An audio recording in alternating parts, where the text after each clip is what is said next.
America में कोई भी चीज़ वापस करना बहुत आसान है। ये मैंगो स्ट्रिप्स मैंने अभी खरीदी थी, मुझे इनका जायका पसंद नहीं आया। मैंने खोल ली थी, मैंने खा ली थी, लेकिन मैंने जाके वापस की, उसने कोई सवाल किए बगैर वो वापस कर ली हैं। आपके पास रसीद हो ना हो, कोई मसला नहीं है। आपने वो चीज़ खोल ली हो, पहन लिया हो, इस्तेमाल कर लिया हो, उसकी ओरिजिनल पैकेजिंग फेंक दी हो, तब भी वो चीज़ वापस हो सकती है। यहाँ पर आपसे कोई सवाल नहीं किया जाता। और बाज़ दफ़ा तो जब आपकी रिटर्न विंडो क्लोज हो जाती है और आप उसे वापस करना चाहते हैं, आप चीज़ लेके जाएं तो स्टोर क्रेडिट देने की बजाय बाज़ स्टोर अपने कस्टमर्स को खुश करने के लिए वो चीज़ रिटर्न कर लेते हैं और पूरे पैसे आपको वापस कर देते हैं।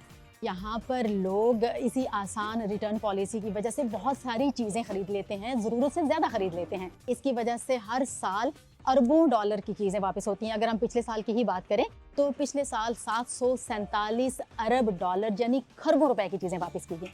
लेकिन आपको ये भी बताते चलें कि वो चीज़ें जो रिटर्न नहीं हो सकती, जब आप खरीद रहे होते हैं, आपको उसी वक्त बता दिया जाता है कि ये आप सोच समझ कर खरीदें, ये रिटर्न नहीं होंगी। अमेरिका के बारे में ऐसी मज़ीद वीडियोज़ के लिए हमें सब्सक्राइब कीजिए।